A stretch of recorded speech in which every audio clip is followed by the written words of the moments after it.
So welcome students. अब तक हम प्लांट मूवमेंट में टैक्सिज्म तक पढ़ चुके हैं। अब हम पढ़ने जा रहे हैं ट्रॉपिज्म। ट्रॉपिज्म क्या होता है? मूवमेंट एंड कर्वेचर जब एक ही प्लेस पे मूव करे, और ये डायरेक्शनल और एक इरिवर्सिबल चेंज है। ये 4 टाइप का होता है: फोटोट्रॉपिज्म, कीमोट्रॉपिज्म, थिग्मोट्रॉपिज्म, ग्रेविट्रॉपिज्म। फोटोट्रॉपिज्म मतलब सन की तरफ, बेंडिंग कर्वेचर लाइट की तरफ। कीमोट्रॉपिज्म होता है in response to chemical, and thigmotropism होता है टच। थिग्मोट्रॉपिज्म का अदर नेम है हैप्टोट्रॉपिज्म। ये कंफ्यूजिंग करने के लिए पूछा जा सकता है, तो you should know that haptotropism and thigmotropism are the same. Gravitropism और जियोट्रॉपिज्म मीन्स ग्रेविटी। अब जो फोटोट्रॉपिज्म है वो हीलियोट्रॉपिज्म भी उसको बोलते हैं, और ये 2 प्रकार का होता है: पॉजिटिव फोटोट्रॉपिज्म और नेगेटिव फोटोट्रॉपिज्म। पॉजिटिव फोटोट्रॉपिज्म में आपको स्टेम देखने को मिलती है, इसकी एक्सेप्शन है अंडरग्राउंड स्टेम। फिर रेस्पिरेटरी रूट्स जो न्यूमैटोफोर्स होते हैं, मैंग्रोव रूट्स होते हैं, वो ऊपर की तरफ उगती हैं। Then we have coralloid root of cycas. Negative phototropism में भी कुछ स्पीशीज साइकस के पाए जाते हैं, और इसमें रेस्पिरेटरी रूट आती है और अंडरग्राउंड स्टेम आती है। कीमोट्रॉपिज्म होता है बेंडिंग और curvature toward chemicals, example fungal hyphae और ग्रोथ ऑफ पॉलन ट्यूब। इसमें एलिमेंट कौन से हैं? बोरॉन और कैल्शियम, और केमिकल कौन सा है? Inositol.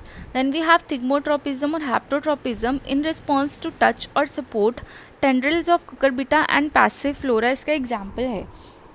Then we have gravitropism और जियोट्रॉपिज्म। अब ये आ गया ग्रेविटी। तो एक होता है पॉजिटिव जियोट्रॉपिज्म, एक होता है negative geotropism. Positive geotropism means towards the gravity, negative geotropism away from gravity, known as apogeotropism. अब पॉजिटिव जियोट्रॉपिज्म 2 टाइप का होता है: प्लीजियो जियोट्रॉपिज्म और डायजियोट्रॉपिज्म। ये होता है टुवर्ड्स द ग्रेविटी, ये होता है परपेंडिकुलर टू ग्रेविटी। इसका एग्जाम्पल है प्राइमरी रूट, इसका lateral roots. Then we have negative geotropism, इसमें ऊपर वाले एग्जाम्पल ही हैं। देन नास्टिज्म, नॉस्टिक मूवमेंट, ये एक तरीके का नॉन डायरेक्शनल एंड रिवर्सिबल है, और ये ड्यू टू डिफरेंशियल ग्रोथ और ड्यू टू टगर प्रेशर होता है। ड्यू टू डिफरेंशियल ग्रोथ ये 2 प्रकार के होते हैं: एपिनास्टिक मूवमेंट और निक्टिनास्टिक मूवमेंट। इसमें एक्सटर्नल स्टिमुलस से इथाइलिन जो मोर ग्रोथ करता है अपर सरफेस पे, और निक्टिनास्टिक मूवमेंट होता है स्लीप मूवमेंट। इसी प्रकार due to change in turgor pressure is thigmonastic और सिस्मोनास्टिक मूवमेंट। थिग्मोनास्टिक मूवमेंट में आपको ड्यू टू टच देखा जाता है मिमोसा पुडिका, जिसको हम टच मी फ्लावर बोलते हैं, और वीनस फ्लाई ट्रैप और ड्रोसेरा। देन वी हैव सीस्मोनास्टिक, जिसमें ड्यू टू शॉक और वाइब्रेशन देखा जाता है, इसका एग्जाम्पल भी मिमोसा पुडिका है।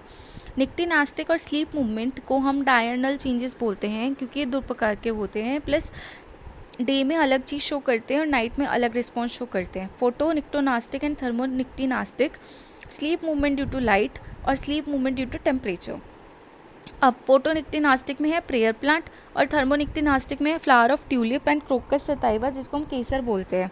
इसमें है एग्जाम्पल ऑक्सालिस एंड मरांटा। अब ड्यूरिंग डे लीव्स जो हैं वो ओपन होते हैं, और ड्यूरिंग नाइट लीव्स ड्रॉप हो जाते हैं। इसी प्रकार थर्मोनिक्टिनास्टिक में जब ज़्यादा टेम्परेचर है तो वो, ये प्लीज़ आप ठीक कर लेना, तो वो क्लोज होंगे, और लो टेम्परेचर पे वो ओपन होंगे। Please correct this.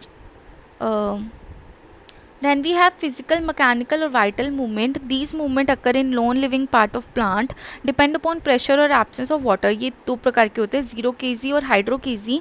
0 kg क्या होता है? जब वाटर का लॉस हो जाता है, जहाँ भी जीरोफिटिक कंडीशन होती है कि वाटर कम पाया जाता है, तो वहाँ से आप थोड़ा सा आइडिया लगा लो। 0 kg इसमें देखा जाता है dehiscence of anthers, sporangia, fruits, jaculator. Then we have hydrochasy due to absorption of water. यहाँ पे movement of elaters, capsule, velum and tissue देखा जाता है, movement of inner peristomal teeth, और यहाँ पे outer. Then last is nutrition. Nutrition होता है ऑटोनॉमस मूवमेंट, जिसमें जिगजैग मूवमेंट देखा जाता है स्टेम का। Stem apex show more growth on one side at one time, and letter greater growth on opposite side. इसका एग्जाम्पल है पी ट्विग और ककरबिटा मैक्सिमा। ये वाला टेबल मैं आपको बाद में पढ़ाऊँगी। अभी हम थोड़े से क्वेश्चंस देख लेते हैं। Which of the following is not a nastic movement? Phytonasty है, सिस्मोनास्टी है, थिग्मोनास्टी है, निक्टिनास्टी कोई मूवमेंट नहीं होता। सो यहाँ पे आपका एग्जाम्पल आंसर हो जाएगा 4। Then we have select the correct statement in reference to pollen tube. Pollen tube exhibit chemotactic movement, chemonastic movement, chemotropic movement, thigmotropic movement. तो सबसे पहले देखा जाए थिग्मोट्रॉपिक तो टच हो गया, तो आप पहले ही निकाल दो। यहाँ पे जो मूवमेंट देखा जाता है वो है कीमोटैक्टिक मूवमेंट, जो केमिकल्स की वजह से मूवमेंट होता है। स्लीप मूवमेंट नहीं शो करते पॉलन ट्यूब, नास्टी मतलब स्लीप मूवमेंट, कीमोट्रॉपिक नहीं होगा। देन ये हैं DSSB के इस शिफ्ट के questions. Which of the following movement in plant is are primarily due to growth response of stimuli. क्या पूछा है, ऐसा मूवमेंट प्लांट में जो ग्रोथ रिस्पॉन्स की वजह से है। तो ग्रोथ मूवमेंट कौन शो करते हैं, ट्रॉपिक मूवमेंट। ट्रांसलोकेशन तो जेनेटिक्स में पढ़ते हैं तो वो नहीं होगा, टगर मूवमेंट नहीं होगा, नास्टिक मूवमेंट स्लीप मूवमेंट होते हैं। तो ग्रोथ मूवमेंट कौन से बचे, ट्रॉपिक मूवमेंट। फिर यही पूछा हुआ है विच of the following movement in plant is independent of the direction of stimulus. देखो टैक्सिस मैंने बहुत अच्छे से आपको डिटेल किया है। टैक्सिस जो है वो मूवमेंट होती है, वो 2 प्रकार की होती है, क्लिनोटैक्सिस और लिगोटैक्सिस। तो प्लीज़ उस वीडियो को जाके देखें, मैंने बहुत मेहनत से वो वीडियो बनाया था। दैन ट्रॉपिज्म नहीं, जियोट्रॉपिज्म, ग्रेविटी नहीं। तो यहाँ पे तीनों रूल आउट करके क्या आंसर हुआ, nastic movement. So hope you like this video, please like share subscribe.